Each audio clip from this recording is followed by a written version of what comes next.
idea. One of the most beautiful things that's ever been said about me was written by my friend Ernest Hemingway. It's in a book, A Movable Feast, which I guess hasn't been written yet. I'm not quite clear on the time travel rules for tonight, but there's an absinthe bar and that helps. His talent was as natural as the pattern that was made by the dust on a butterfly's wings. At one time, he understood it no more than the butterfly did, and he did not know when it was brushed or marred. Later, he became conscious of his damaged wings and of their construction, and he learned to think and could not fly anymore because the love of flight was gone, and he could only remember when it had been effortless. So that's nice, mostly. Ernest, I don't know, many of you probably know about this time period from Ernest's book, A Movable Feast, and there are many stories about me in there. I just want to warn you that Ernest exaggerates a lot, and he under-exaggerated at least one huge thing, just really big. And if you haven't read the book, I hope from my gesture you can kind of get what I'm talking about. It's the second to last chapter, it's the best one, but a little unfortunate for my reputation. So I wanted to read my take on this time in Paris. It's a bit of a sad story. That's the problem when you ask Scott Fitzgerald to do something early in the evening. He's going to depress everybody. But if you ask him to read late in the evening, he does it from a stretcher. So this is from a piece I wrote about the Jazz Age called Echoes of the Jazz Age. I'll start at the beginning and then skip ahead to our current time period, sort of. Have another drink. It is too soon to write about the Jazz Age with perspective, and without being suspected of premature arteriosclerosis, which also Ernest said that I suffered from in A Movable Feast. Many people still succumb to violent retching when they happen upon any of its characteristic words, words which have since yielded in vividness to the coinages of the underworld. It is dead, as were the yellow 90s in 1902. Yet the present writer already looks back to it with nostalgia. It bore him up, flattered him, and gave him more money than he had dreamed of, simply for telling people that he felt as they did, that something had to be done with all the nervous energy stored up and unexpended in the war. Then there's some stuff about the rise of the automobile and heavy petting.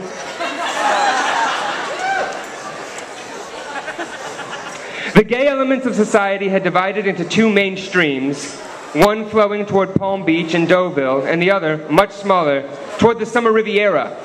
One could get away with more on the Summer Riviera, and whatever happened seemed to have something to do with art.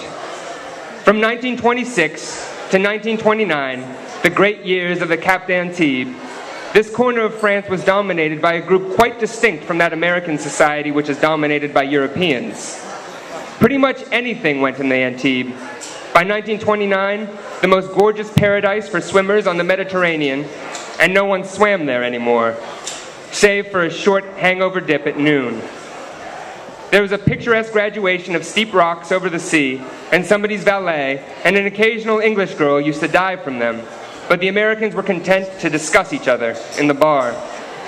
This was indicative of something that was taking place in the homeland. Americans were getting soft. There were signs everywhere. We still won the Olympic Games, but with champions whose names had a few vowels in them. Team composed like the Fighting Irish combination of Notre Dame of fresh overseas blood. Once the French became really interested, the Davis Cup gravitated automatically toward their intensity and competition. The vacant lots of the Middle Western cities were built up now. Except for a short period in school, we were not turning out to be an athletic people like the British at all. The hare and the tortoise. Of course, if we wanted to, we could be in a minute. We still had all those reserves of ancestral vitality. But one day in 1926, we looked down and found we had flabby arms and a fat pot and couldn't say boop-boop-a-doop to a Sicilian. Shades of Van Bibber, no utopian ideal, God knows. Even golf, once considered an effeminate game, had seemed very strenuous of late. An emasculated form appeared and proved just right. By 1929, a widespread neurosis began to be evident. 1927. and widespread neurosis began to be evident, faintly signaled, like a nervous beating of the feet, by the popularity of crossword puzzles. I remember a fellow expatriate opening a letter from a mutual friend of ours, urging him to come home and to be revitalized by the hardy, bracing qualities of the native soil. It was a strong letter, and it affected us both deeply, until we noticed that it was headed from a nerve sanatorium in Pennsylvania. By this time, contemporaries of mine had begun to disappear into the dark maw of violence.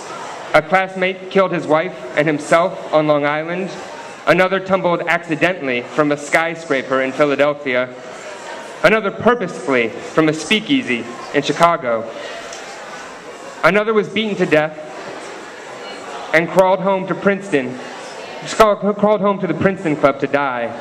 Still another had his skull crashed by a maniac's axe in an insane asylum where he was confined. These are not catastrophes that I went out of my way to look for. These were my friends.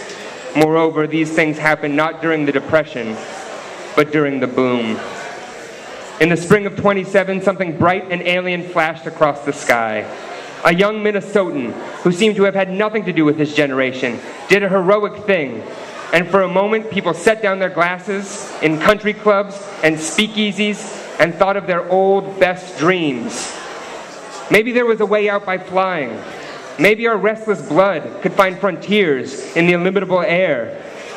But by that time, we were all pretty well committed, and the jazz age continued. We would all have one more. Drink up.